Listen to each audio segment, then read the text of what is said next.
and that's what I did. And this sort of slide shows you a little bit, just down the bottom here, of where the line goes. And it instantly appealed to me as a sea kayaker that we were going to go past some pretty cool headlands.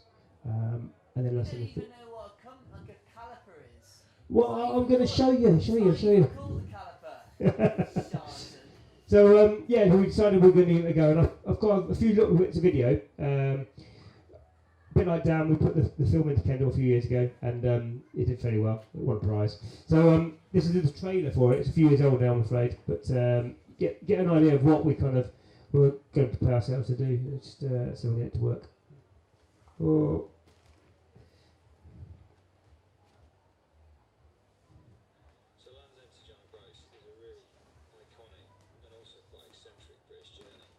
Can you hear me now? What's going on?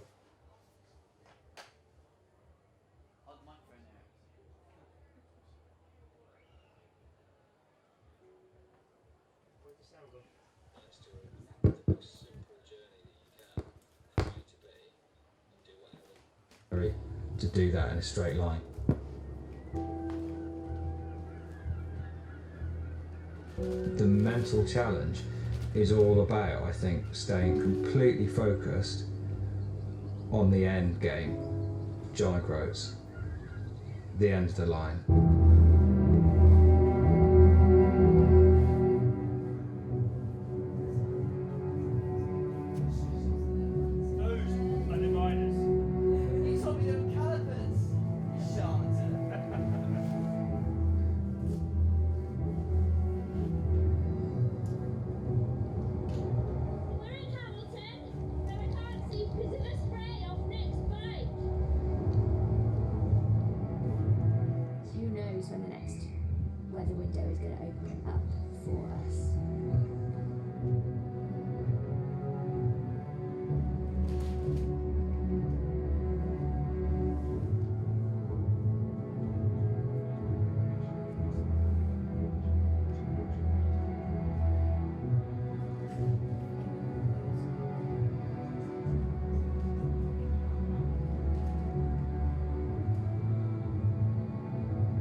So as you can see, I've kind of put a little bit of film together.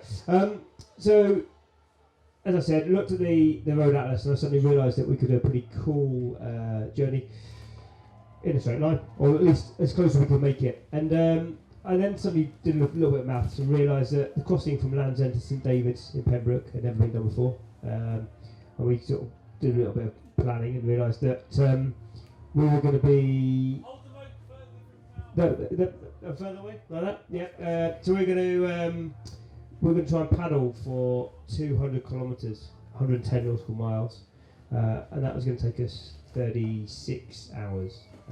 And that was going to be the first part of the journey. And if that worked, we'd carry on in the second part, and that would be 24 hours. And eventually, we land on some home soil of Scotland, and then eventually we get on the bikes, and then we got on to the foot. So to do this, the guy that came up with the idea was Ian O'Grady, a very good friend of mine. We go back years, and he comes up with these crazy ideas every so often, and he says, is it possible or not? And I sort of say, oh, maybe I'm keen or maybe I'm not. But this one was.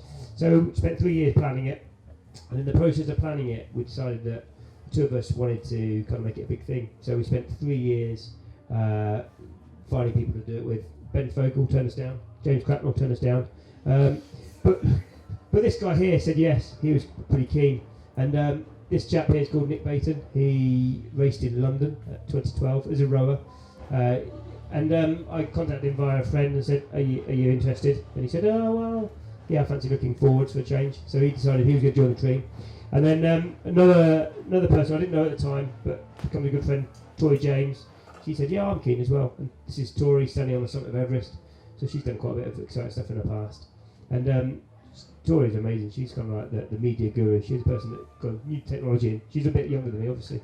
And then the person behind the scenes that we didn't really talk about much was Pete Firth. And Pete made it happen. So if we needed something in a particular place at a certain time, Pete was the man for it. And then a whole load of sponsors got involved.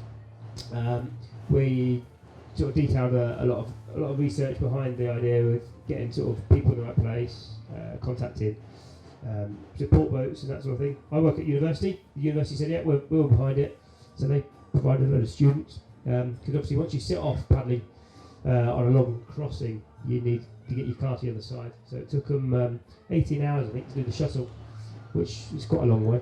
And then on top of that, Ian and Nick have got a military background, and Ian said, oh, well, we should carry this thing called the baton, which is basically a stretcher of a military, a handle of a military stretcher. And that baton in Ian's hand there is 001 number, and that's been to the North Pole, South Pole, and been in the hands of Prince Harry.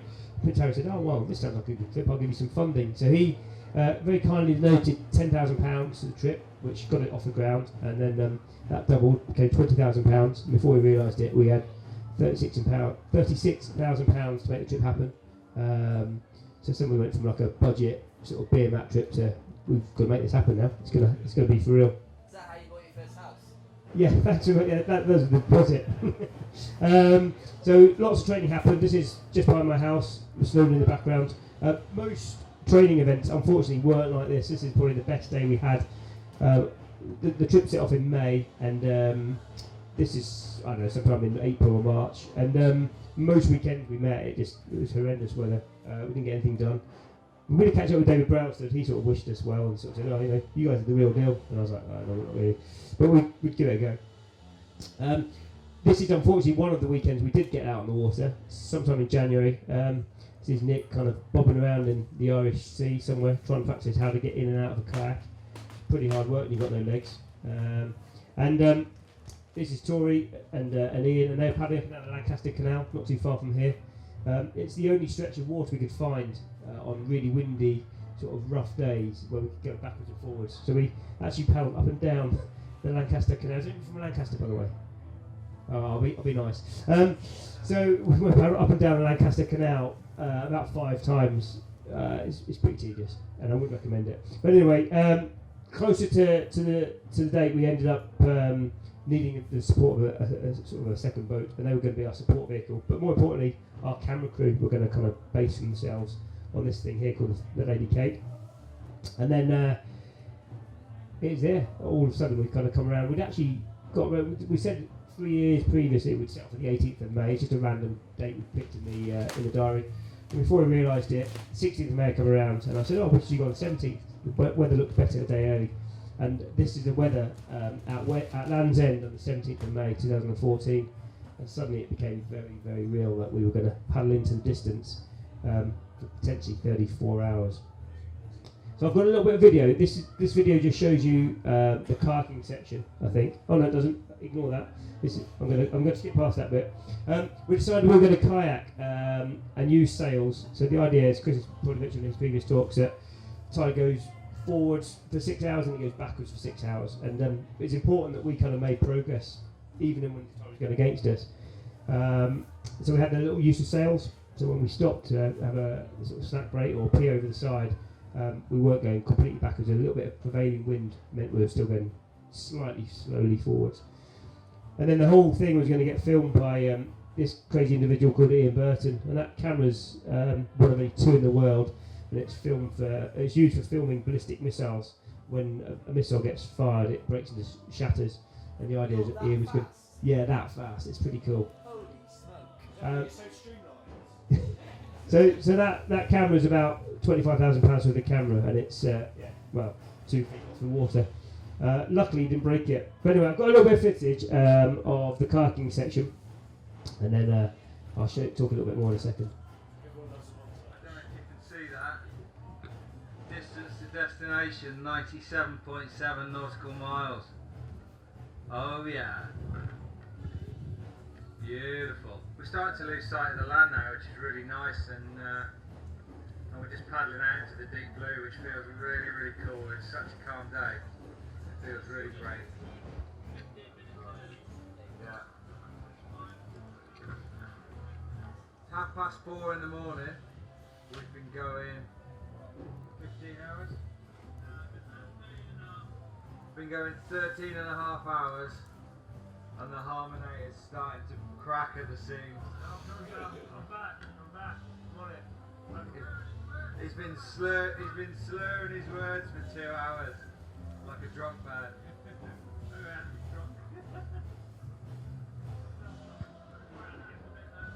Yeah. But the sun's coming up, it's all good. We've been in the dark for about 5 hours now, I think.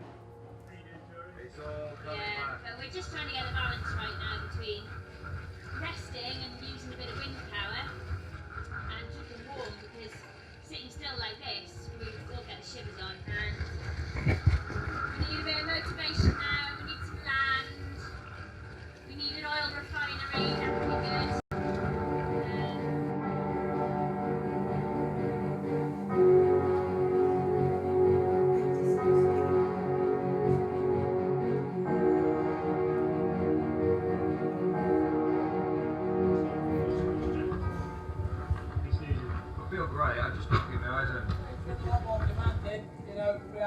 Great conditions for 10 hours.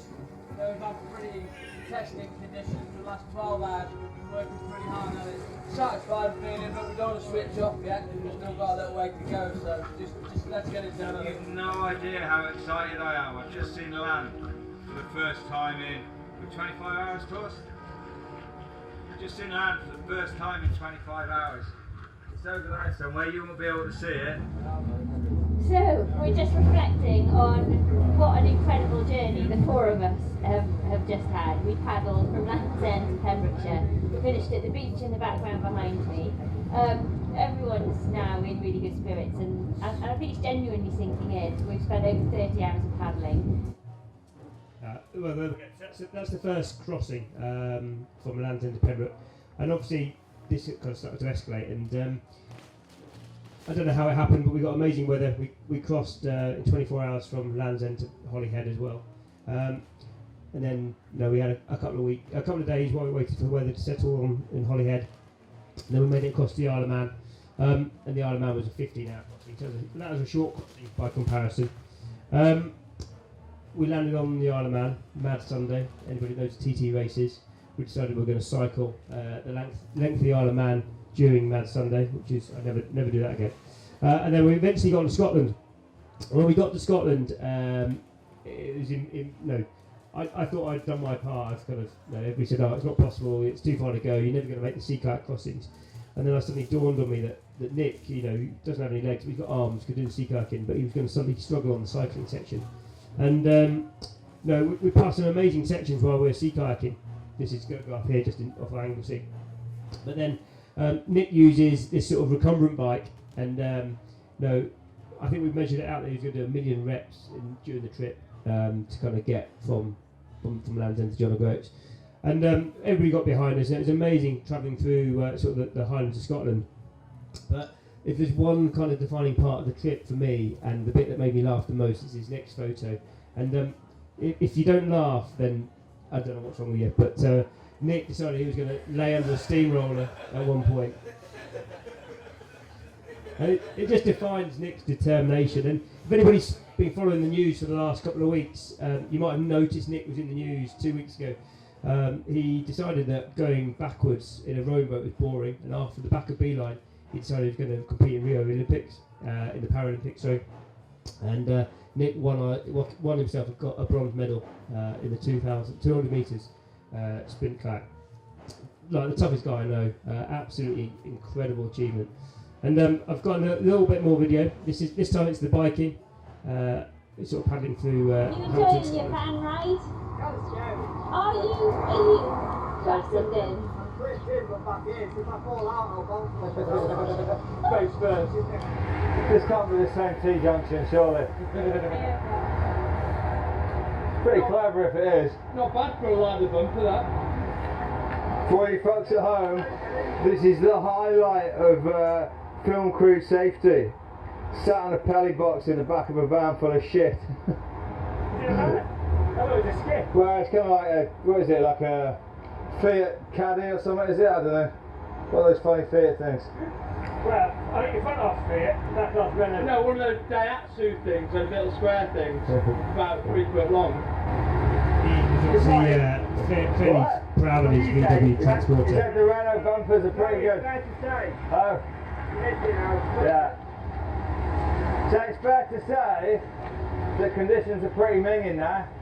I think we just blasted through a really deep puddle because with that weight it doesn't matter anymore. 80k in to our 100k day. We've just gone through Crieff. It's the 6th day in a row now. We've been pretty much non-stop since we left Holyhead in North Wales. So I think we're a bit tired now, but it's all going well. Look at this clown.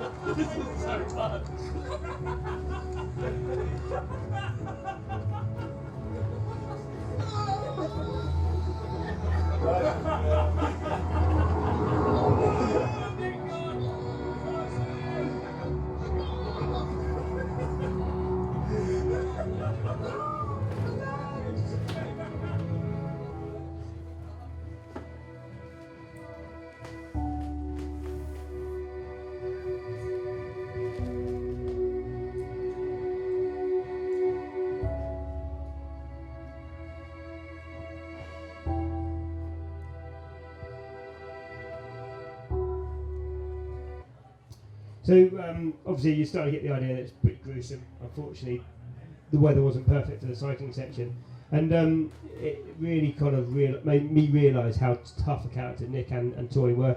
These guys have never done anything kind of to this sort of scale. I've done a bit of kayaking in the past, and I can ride a bike, but Nick was just a superhero, and Tori, bless her, didn't know really where to look.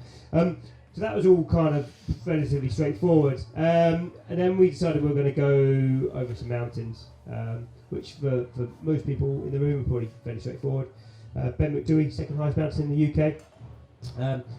Dead easy to walk to, dead easy to get off the top, but this time we were going to take a Dawampi. So we decided we'd take Nick up the back side, so on the southern side of Ben McDouey. Nick kind of rode this tricycle thing, and I was trying to tow him the best I could on my mountain bike. And eventually, when that got too steep, Nick would dump the bike and then start walking up. So this was, for us, we thought it was going to be the crux for Nick. If he didn't kind of make this, the whole thing in his head was a washout. Just not interested. And I think this is probably about putting in sort of 8 to 10 hours in, and the plan for this day was to be about 24 hours of being on your feet or on your stumps as Nick's doing the photo. So the guy was going to get broken. He was be full of sores, lots of blisters. But the plan was to kind of get to Ben McDouey, and then off the top of Ben McDouey, walk to Cairngorm, and then luckily the Cairngorm National Park said we'd take they would take our mountain bikes to the summit, and then the idea we'd ride down and finish the rest of the trip. So this is the bit that I guess in my head I was done, the trip was over, I was happy. In the back of Nick's head, this is the bit that was going to break him. It's the bit that kind of the whole thing was going to be a waste of time. So there's a little bit more video here. Let's just get this playing.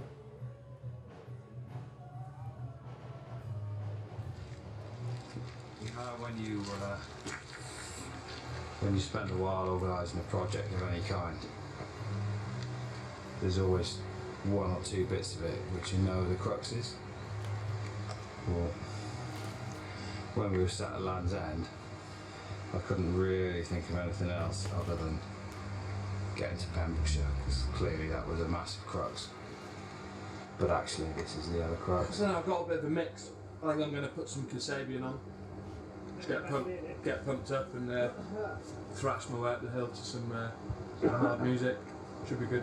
Just get in your headspace. just forget that it's hurting and just keep going. Should be halfway up by the time of the end of the album. So yeah. Usually a sad song in the middle of most albums. yeah. You'll see me start slowing down and having a little sob halfway there.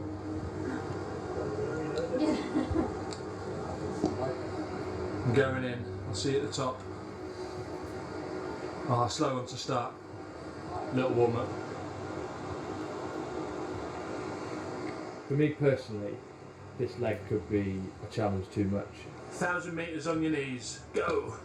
It could just be too difficult for me. I really just don't know. For everyone else, it's a journey into the known. They're going for a hike over Benmacdui, they're going for a mountain bike ride. For me, it's the same journey, but it's a completely different experience.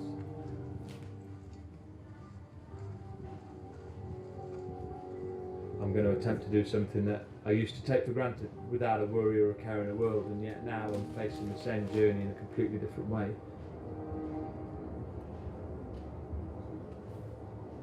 And the challenge is unrecognisable, and that's a psychological step.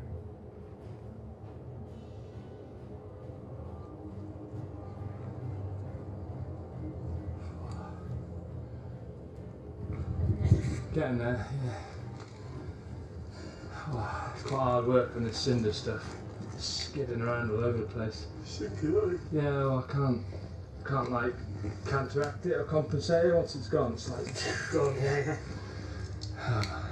Looking alright, hasn't it? We're on Heartbreak Ridge, as we've called it. The Beeline Britain line runs straight through this point, this very point that we're standing at here. Benmacdui is the high point of our route, which is just up there, and Land's End is 700 miles in that direction. So that was the high point of our trip. Once we'd got to the summit of Cairngorm, it was all downhill from there. Literally, we were going to kind of quest down on our mountain bikes onto road bikes. Then we had one sort of final crossing, which to a lot of sea kayakers would sound like a long way. And we were going to possibly sea kayak for 8 hours. Obviously, in the back of our heads, we kind of thought that's straightforward. We could have done that. That's only a short day. So this is the view of us sort of celebrating when we arrived at John O'Groats, and just out of shot, there's my van parked there. We all kind of piled in the back of my van. Prince Harry sort of rang us up, as you do. He's a very good friend of Nick's, and he said, "So what are you drinking, guys?" We went, "Oh, a bit of champagne," and we've had a cup of tea. He said, "Oh, I don't like tea. I like champagne." So anybody's interested, that's our line. That's actually, no, although we've gone a straight line, it's not quite a straight line, there's a few sort of curves in the way, but it's the best way to go. If anybody wants to fancy having a go at it, then I feel happy to have a go. And that's the breakdown. So although we thought it was going to take 34 hours to do the first crossing, it ended up taking 30, followed by 24 hours, followed by 15 hours, and then fairly long days in between after that. And the whole thing was supported by a whole bunch of people behind the scenes.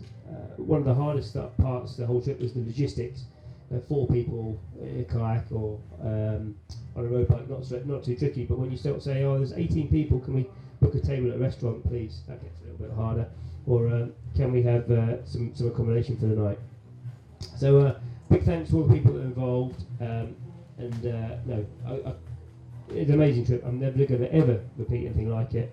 Pretty exceptional. I'm just trying to work out. I've got one more video to show you. This is the sort of the final video we put together. It's got a couple of minutes long, but it kind of epitomises the whole trip and sort of shows some of the best bits of our trip. Beeline Britain is an epic adventure that's never been done before. We're travelling from Land's End to John O'Groats, so an iconic British journey, but in a unique and original way, which is a straight line. It's an awesome challenge that involves sea kayaking, road cycling, mountain biking and mountaineering. We've passed through some of the most beautiful bits of the UK, and it's challenged us all to the limit. I can't believe it, nobody's done this challenge before. People have pogoed, unicycled and travelled from Land's End to John O'Groats in every way you can imagine, but nobody's done it in a straight line. It's been a blast. We've laughed, cried and hurt. But on the 13th of June 2014, we became the first team to ever complete this challenge, and it's all in the name of Blesma. the charity for limbless veterans. This is pretty perfect. This is the conditions we've been dreaming of for 3 years. To put a date in the diary a year ago and say we're going to start on 18th of May is all a bit of a random token. We've got it now. We actually started a day early. We've done conditions like this. It's just stunning.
Thanks, folks. Thanks for listening. I think the bar's still open. If anyone's got any questions, feel free. If not, enjoy your beers.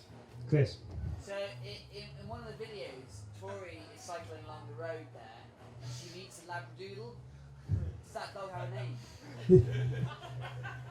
name? Yeah, it probably has. Yeah, we'll call it Benji. Dan, go on. This is actually a real question. Really? Yeah. What Go on. did you find the hardest part of the journey? See, that's a real question. That's a real question. The hardest part of the journey was not the journey. It's all the preparation and everything else beforehand. 3 years of losing lots of hair and lots of meetings, lots of failed meetings, and the stress of kind of making sure that we were going to set off on the right time at the right day with the right weather forecast. If the weather had been foul, we would have been picked up by a lifeboat, and that was never going to be an exciting time. So making sure we made the right call. We didn't. We got it lucky. I don't think it's ever going to get done again because of you need fair weather on your side. But I'm keen for people to try it. And lots of money. Yeah, and lots of money. Yeah, it's a pretty expensive expedition, and on home soil. So yeah, give yourself give yourself a try, guys. Start again. Give kayaking a go, folks, because it's absolutely brilliant. It's kind of kept me busy for years, and whilst it's a fairly large trip, there's lots of easy paddling on your doorstep. So thanks very much. Cool. Oh, one more. When Nick was walking on his stumps, did he have any, anything protection-wise? Yeah, he did. He had it's like a sort of a cotton sock that you kind of roll over his stump, and then a prosthetic sort of sat on top of that. So yeah, prosthetics, yeah, and so he's got a variety of prosthetics. He's got short stumps, which you saw in the video, and he's got long legs to the tune of £62,000 a pair, and then he's got other pairs that kind of got sort of blades on and things like that. So yeah. No, they're probably about 3 inches. I think the left leg is a through the knee amputation, and the right leg is kind of slightly up his femur. So that's pretty gross. When I first met Nick, he was wheeling himself in the wheelchair, and during the blast that happened in Afghanistan, the shrapnel went across his knee cap and shattered his femur, which is pretty normal. But then what happens is the bone kind of starts to regrow, and you kind of get like this cauliflower head on the end of the bone, and that it's pretty painful. And what happens is they put a piece of skin around the end of that cauliflower, but obviously that starts to come through. It's pretty gruesome. So when I first met Nick, he had this kind of lump out of his leg, where they'd kind of taken this inch-thick piece of flesh around, from his left leg around his right leg, and wrapped that together. So he couldn't get it wet for 6 months. So that was one of the reasons why we stopped paddling. So I saw it was on carbon wheels in the handbike. Did you have trouble with Yeah, multiple problems. Yeah, everything vibrated, everything kind of worked loose, and the bike he was on was from the States, so all the nuts and bolts were American, and it's just epic. Yeah, rattled loose. Yeah, kind of trying to sit there with pliers and all sorts. It's a nightmare. Brilliant. Any other? Is that it? Cool. Thank you, folks. I hope you enjoy the weekend. Thank you.